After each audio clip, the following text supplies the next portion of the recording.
ବହିର ନାମ କୀଟ ଓ ଅନ୍ୟାନ୍ୟ ଗଳ୍ପ। ଲେଖକ ପ୍ରକାଶ ମହାପାତ୍ର। ପଢ଼ି ଶୁଣାଉଛନ୍ତି ଜିତୁ ସାବତ। ଗପ ଲେନ୍ସ। ଯେତେଦୂର ମନେ ପଡ଼ୁଛି 2004 ମାର୍ଚ୍ଚ 17 ତାରିଖ ଦିନ ହିଁ ମୁଁ ତପସ୍ୱିନୀର ପ୍ରେମରେ ପଡ଼ିଗଲି। ସେଦିନ ଥିଲା ଭୁବନେଶ୍ୱର ପୁସ୍ତକ ମେଳାର ଚତୁର୍ଥ ଦିନ। କବିତା ପାଠୋତ୍ସବ ପାଇଁ ଉଦ୍ଦିଷ୍ଟ ଥିବା ଏକ ମଞ୍ଚ ପାଖରେ ମୋର ତପସ୍ୱିନୀ ସହ ଅଚାନକ ଭେଟ ହୋଇଗଲା। ଆମେ ପରସ୍ପରକୁ ଦେଖି ବିହ୍ୱଳ ହେଲୁ। ପ୍ରାୟ 5 ମିନିଟ୍ ଆଳାପ ଆଲୋଚନା ପରେ ମୋର କାହିଁ ମନେ ହେଲା ଯେ ମୁଁ ତପସ୍ୱିନୀକୁ ଛାଡ଼ି ରହିପାରିବିନି। ଅବଶ୍ୟ ଏମିତି ଅନୁଭବଟେ 20 ବର୍ଷ ତଳୁ ହେଇଥିଲେ ଅବା କଥା ଥାନ୍ତା, କାରଣ ସେବେଠୁ ହିଁ ତା ସହିତ ମୋର ପରିଚୟ। ତପସ୍ୱିନୀର ଚେହେରା ଏମିତି ବିଗିଡ଼ି ଯାଇଥିଲା ଯେ ତାକୁ 20 ବର୍ଷ ତଳେ ଯିଏ ଦେଖିଥିବ ସେ ତାକୁ ଏବେ କଦାପି ଚିହ୍ନି ପାରିବନି।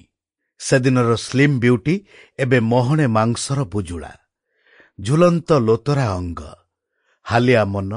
କିଏ ଜାଣେ ତା ଦୃଷ୍ଟିରେ ମୋର ବି ସେମିତି କିଛି ପରିବର୍ତ୍ତନ ହୁଏତ ଦିଶୁଥାଇପାରେ।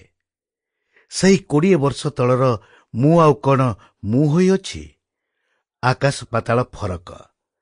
ମୁଣ୍ଡ ଚନ୍ଦା ହୋଇଛି, ମାଂସପେଶୀ ଶିଥିଳ ହୋଇଛି, ଛାତି ପଶିଯାଇଛି, ପେଟ ଟୁମେଇ ବାହାରିଛି।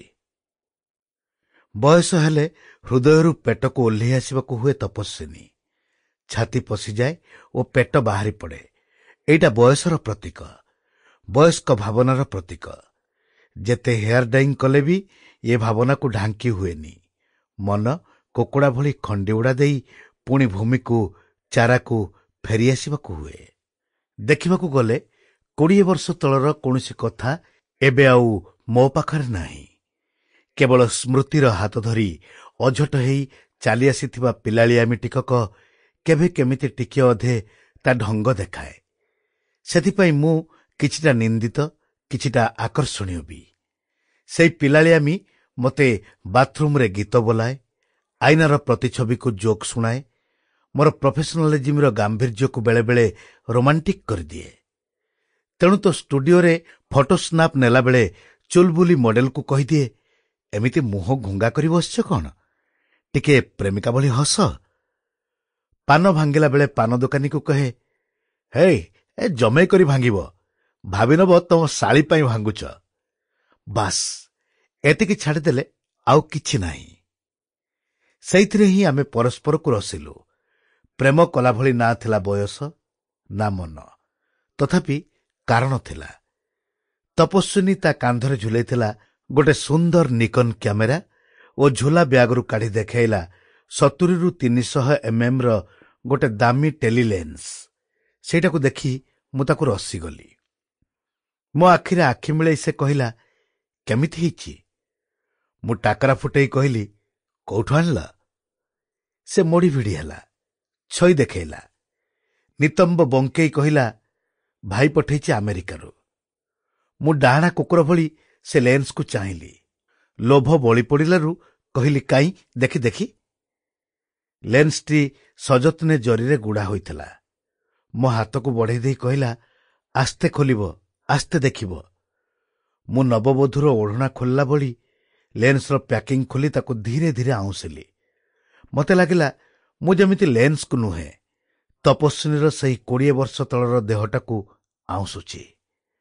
ଆଖି ନଚେଇ ତପସ୍ୱିନୀ ପଚାରିଲା, କେମିତି ଲାଗୁଛି? ବଢ଼ିଆ, ଏମିତିକା ଲେନ୍ସଟେ ମୋର ବହୁ ଦିନର ସ୍ୱପ୍ନ। ସେ କହିଲା, ଲୋଭ ହେଉଛି ନା? କହିଲି, ହୁସ୍, ବନସ୍ତରେ ବେଲ ପାଚିଲେ କାଉ ରକେଇ ଯାଏ। ସେ ମୋତେ ଆଖି ତରାଟି ଚାହିଁଲା, କହିଲା, ଜମା ମାଗିବନି, ମାଗିଲେ ବି କୋଉ ଦେଇପାରିବି ଯେ। ହଁ, ମୁଁ ମଲା ପରେ ହୁଏତ ଏଇଟାକୁ ତମ ନାଁରେ ୱିଲ୍ କରିଦେଇ ଯାଇପାରେ। କହି ହସି ହସି ଲୋଟି ପଡ଼ିଲା। ହସ ବନ୍ଦ କରି କହିଲା, ଆଉ ମାତ୍ର 1 ବର୍ଷ ମ, ଡାକ୍ତର ଟାଇମ୍ ଦେଇଦେଇଛି। 1 ବର୍ଷ ଅପେକ୍ଷା କରିପାରିବନି? ମାତ୍ର 1 ବର୍ଷ। ମୋତେ ଦୁଃଖ ଲାଗିଲା। ପୂର୍ବରୁ ଉଡ଼ା ଖବର ପାଇଥିଲି ଯେ ତପସ୍ୱିନୀ କେଉଁ ଏକ ଅଜଣା ରୋଗରେ ପୀଡ଼ିତ, ଯାହାର କି କୌଣସି ଚିକିତ୍ସା ନାହିଁ। Sample complete. Ready to continue?